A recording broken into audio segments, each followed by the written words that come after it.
एक बहुत जरूरी बात बता रहे हैं, सुनो बड़े ध्यान से। कार्तिक मास जिन्होंने संपूर्ण नहीं किया है,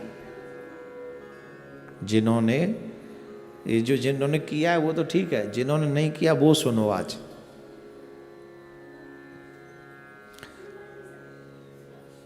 अरे आप शांत रहिए ना। जिन्होंने नहीं किया है वो सुनो, जिन्होंने व्रत नहीं किया है, मतलब जिन्होंने पूरा कार्तिक नहीं स्नान किया वो सुने। अगर कार्तिक मास के लास्ट के 5 दिन, ये ध्यान रखें, इसको लिख लें आप, कार्तिक मास के लास्ट के 5 दिन अगर आप उन नियमों का पालन करें जो कार्तिक मास में पालन करने योग्य हैं, तो जो फल पूरा कार्तिक मास के स्नान का है वही फल कार्तिक मास के 5 दिन, जो आखिरी के 5 दिन है, उसका फल आपको मिल जाता है। ये हम नहीं बता रहे हैं, ये पुण्य जो है पितामह भीष्म ने धर्मराज जी को बताया। और पूरे महीने जिनसे न हो पाया हो उन्हें कम से कम 5 दिन ऐसा करना ही चाहिए।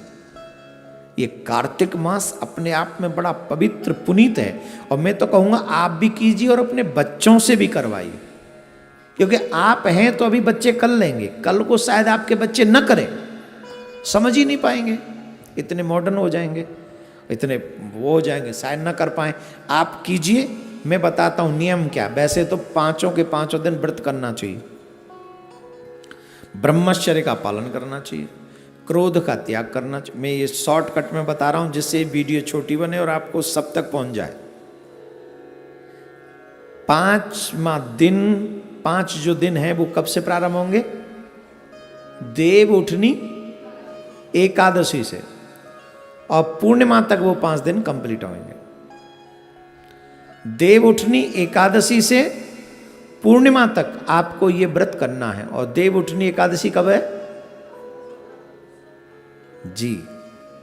आपको उस दिन से ये व्रत करना प्रारंभ कर देना, देव उठनी एकादशी से, और पूर्णिमा तक ये व्रत आपको, पूर्णिमा तक ये कार्य आपको करना है। नियम क्या है? सुबह 4 से लेके 5 बजे तक स्नान कर लेना है।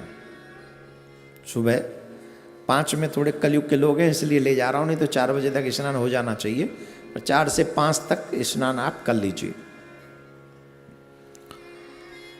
हो सके तो 5 के 5 दिन व्रत रखें, अन्न नमक ग्रहण न करें। अगर लगे कि हमारे जीवन में कोई ऐसी समस्या है, रोग है, या हम इतना नहीं रह सकते, तो एक समय भोजन रह के भी कर सकते हैं। वो भी ना हो, दोनों समय भोजन कर लें, लेकिन शाकाहार करें। इन 5 दिनों में प्याज लहसुन भी इन्वॉल्व नहीं होनी चाहिए आपके घर में, ठीक है? ये भी नहीं, प्याज लहसुन नहीं इन्वॉल्व होनी चाहिए। 5 के 5 दिन अगर आप चाहो नहीं, चाहना ही चाहिए, एक ब्राह्मण को नित्य भोजन कराकर आप भोजन करें। गौ को चारा खिलाकर ही आप जो है भोजन ग्रहण करें। पक्षियों को कुछ खिला दें तो कुछ करें उस, और जितना, अगर ये संभव नहीं है कि 5 दिन हम एक कॉन्टिन्यूस ब्राह्मण को बुलाएं, तो आखिरी के दिन, पूर्णिमा के दिन, हम 5 ब्राह्मण बुलाकर अपने घर में भोजन जिमा सकते हैं।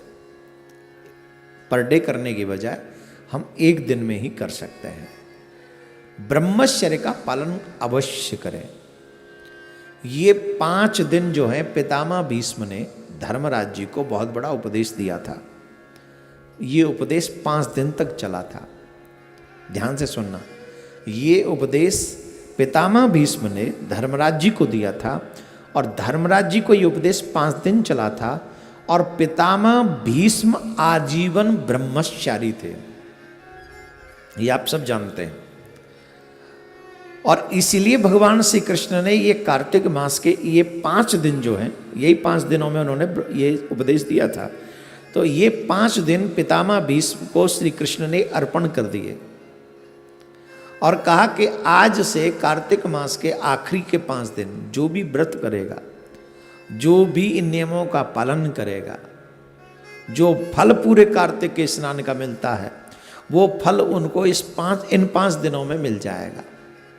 तो पितामह भीष्म आजीवन ब्रह्मचारी थे, इसलिए इन 5 दिनों में ब्रह्मचर्य का पालन करना चाहिए, पृथ्वी पर शयन करना चाहिए, झूठ नहीं बोलना चाहिए, देवी देवताओं की पूजा नित्य करनी चाहिए। स्पेशली तुलसी, आंवला और बेलपत्र, इन वृक्षों की पूजा करनी चाहिए। तुलसी हमारे सनातन में बहुत पूजनीय हैं, इसलिए तुलसी के बिरवे के पास जो ये व्रत करें उन्हें सुबह शाम दीपक जलाना चाहिए, घी का दीपक, शुद्ध देसी गाय के घी का दीपक, भैंस का नहीं। आपके यहां बाजार का घी आता है और ये प्रॉब्लम है, हमारे कहने से 10 घी जलेंगे, 10 दीपक जलेंगे इन 5 दिन में, सुबह शाम एक एक, राइट। तो आप 10 दीपकों में कितना घी लगा दोगे?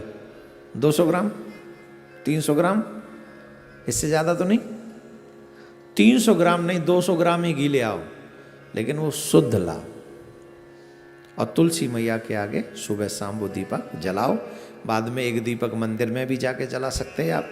भगवान विष्णु का कोई मंदिर हो, कृष्ण जी का कोई मंदिर हो, राम जी का कोई मंदिर हो, जब संध्या का समय सूर्यास्त हो रहा हो उस समय जाकर आप वो दीप दान कर सकते हैं। जो जमुना के तट पर रहते हैं वो जमुना जी को पूर्णिमा के दिन अवश्य दीपदान करें। जो गंगा जी के तट पर रहते हैं वो अवश्य पूर्णिमा के दिन गंगा जी को दीपदान करें। और जिन जिन के पास में आध्यात्मिक नदियां जो हैं उनको पूर्णिमा के या तो 5 के 5 दिन, अगर संभव हो 5 दिन तो आप 5 दिन जाकर दीपदान करें, अगर नहीं हो तो आखिरी वाले दिन पूर्णिमा के दिन ही 5, 10, 11, 21 जितने आप दीपक वहां जला सके दीपदान करें, दीपमाला करें। इतने में ही आपका स्वर्ग निश्चित हो जाएगा, मैं लिख के दे सकता हूं।